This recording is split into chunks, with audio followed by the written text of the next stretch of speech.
प्यार से कहिए। साध संगत भाई साहब गुरदास जी को किसी ने पूछा सत्संग करने का क्या लाभ होता है। भाई साहब जी कहते हैं जैसे बोझ भरी नाव उंगरी द्वय बहार हैव पार पूर परे सब कुशल बेहात है। जैसे एकाहारी एक घड़ी पाक सैला बैठ भोजन के बिंजनाद स्वाद के अघात है।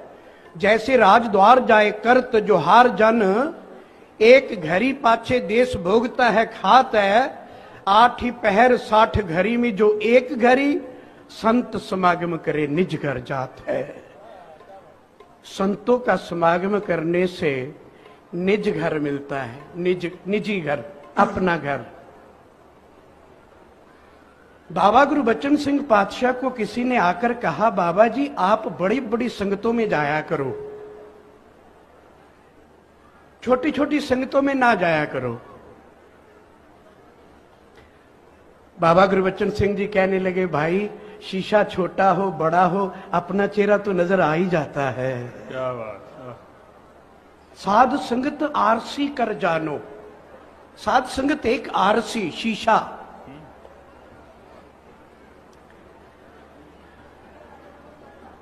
लगभग 33-34 वर्ष पुरानी बात है, बाजपुर की बात है। उस समय मैं बाजपुर में रहता था। बाबा गुरु बच्चन सिंह जी नंकारी राजमाता जी बाजपुर गए। पहले भी कई बार ये बात सुनाई, आज फिर इसको याद करते। जून का महीना था, गर्मियों के दिन थे। समागम हुआ 10 बजे से 1 बजे तक। हमारा जो वहां का हाल था वो घास फूस का था, झोंपड़ी नुमा बना हुआ था। शास्त्री जी भी गए हुए थे साथ में। हाल के अंदर बाबा जी की चारपाई, मुझे पंखा करने की सेवा मिली। हाथ का पंखा, बिजली वहां थी नहीं, 5-5, 7-7 कोस दूर तक बिजली नहीं थी वहां। हाथ के पंखे चलते थे। मैं हाथ का पंखा कर रहा था। दोपहर के 2-2:30 बजे बाबा जी ने ऐसे करवट ली तो कहने लगे शर्मा जी आपके भवन की जगह कितनी है। मैंने कहा जी पूरी तो भाई साहब गुरदयाल सिंह जी को पता होगा, वो प्रमुख थे हमारे। मुझे अंदाजा लगता है कि इतनी है, जितनी थी मैंने बताई। कहने लगे चलो देखें आपकी जगह। दोपहर के 2:30 बजे, जून का महीना। बाबा जी उठे, मैंने छाता लिया। भवन के पीछे से बाबा जी घूमकर आए। भवन के आगे वाली ग्राउंड में समागम हुआ था। उस समय टेंट अपने आप ही लगाने होते थे। टेंट वाले तंबू शंबू दे देते थे, अपने आप सेवादार लगाता था, अपने आप उखाड़ते थे। 2 महात्मा सामने खड़े, एक हाथ जोड़कर खड़ा है, दूसरे के हाथ पीछे, कुछ बातें कर रहे हैं आपस में। बाबा गुरु बच्चन सिंह जी मेरे को कहने लगे चलो शर्मा जी इनकी बातें सुने, ये महात्मा क्या बातें कर रहे हैं। और मुझे कहने लगे हम इनके पीछे ऐसे जाकर खड़े हो जाएंगे जो इनको हम दिखे ना, इनकी बातें सुनेंगे। मैंने कहा बाबा जी आप तो द्वापर में भी नहीं दिख रहे थे रथ में बैठे हुए अर्जुन के, मैं तो दिखूंगा ना। बाबा जी ने मुझे गले लगा लिया, कहने लगे आजा मैं तुझे भी नहीं दिखने दूंगा।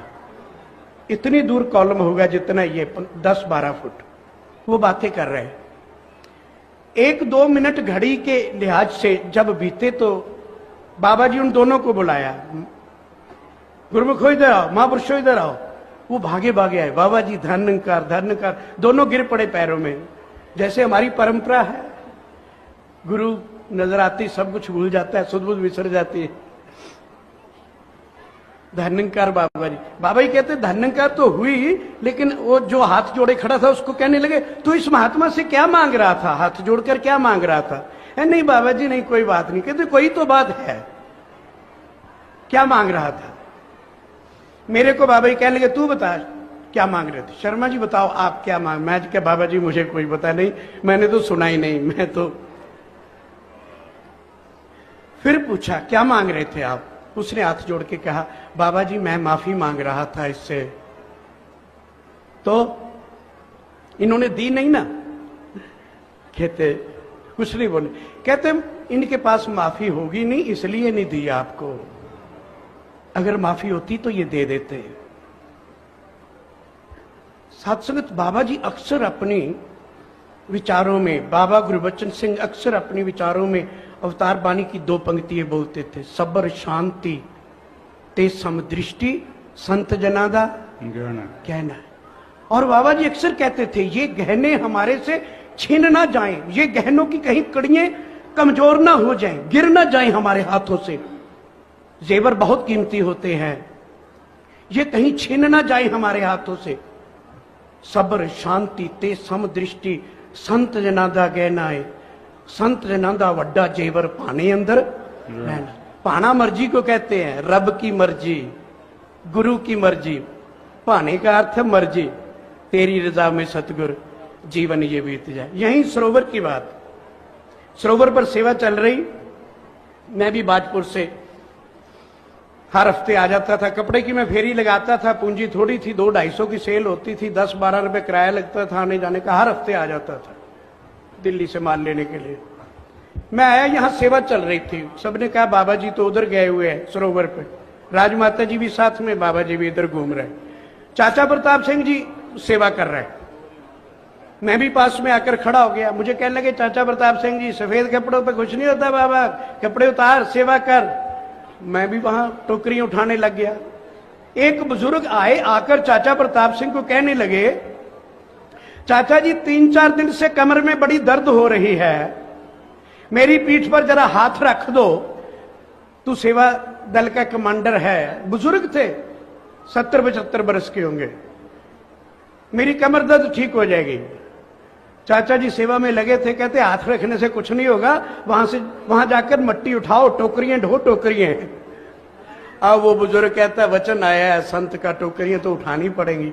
ट्रैक्टर ट्राली था, वहां जाकर वो मट्टी उठा के डाले। और मट्टी डालने वाले को बुजुर्ग कहने लगे बेटा जरा थोड़ी थोड़ी मट्टी डाल, वो चाचा प्रताप सिंह का आदेश आया है मट्टी डालनी है।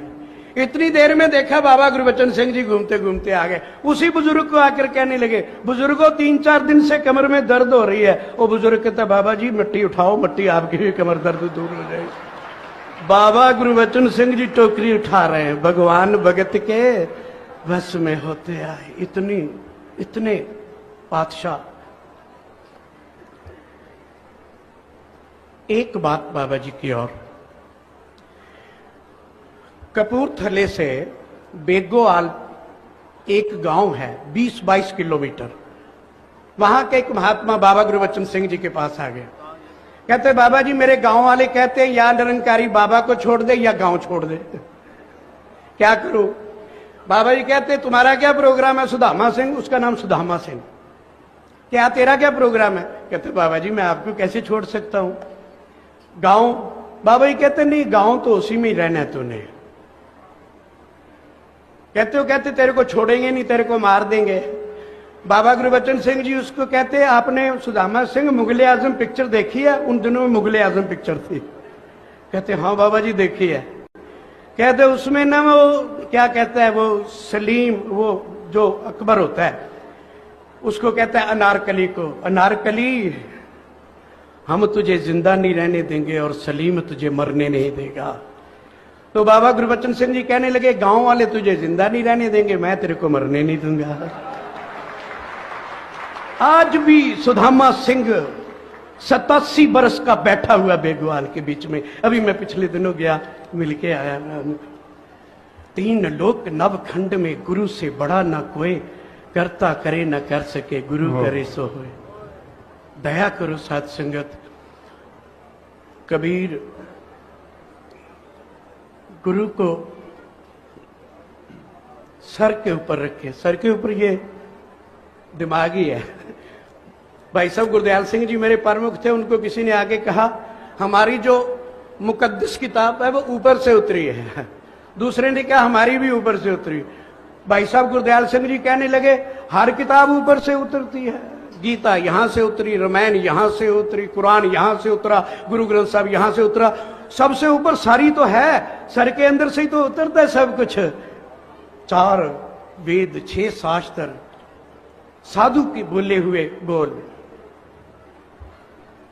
संत की महिमा वेद न जाने, जेता सुने तीता बैठे। कृपा करो इस साधु की बात मानते जाएं। बाबा अवतार सिंह जी ने अपनी कमेटी बुलाई 7 सितारों की। सबको पूछा मिशन को बढ़ाने के लिए अपने अपने मशवरे दो। किसी ने कोई मशवरा दिया, किसी ने कोई मशवरा दिया, किसी ने कोई मशवरा दिया। जब चौथा महात्मा उठा तो प्रधान लाभ सिंह जी उठे। उठ के बाबा अवतार सिंह जी कहते शहनशाह मैं बताऊं एक सलाह, मैं मशवरा दूं? कहते तू तो मंडल का प्रधान है, तू दे दे। प्रधान लाभ सिंह जी कहने लगे बाबा जी मेरे साथी तो भोले भाले हैं, सीधे साधे हैं, इनको इतनी समझ नहीं है, मेरे को भी समझ नहीं है, मैं भी अनपढ़ हूं। प्रचार बढ़ाने का एक तरीका मेरे ज़हन में आ रहा है, वो मैं आपको बताता हूं। पातशाह कहने लगे बताओ। कहने लगे बाबा अवतार सिंह जी की तरफ मुंह करके, कहने लगे बाबा जी जैसे आप कहते जाओगे हम करते जाएं, प्रचार बढ़ जाएगा। प्यार से कहिए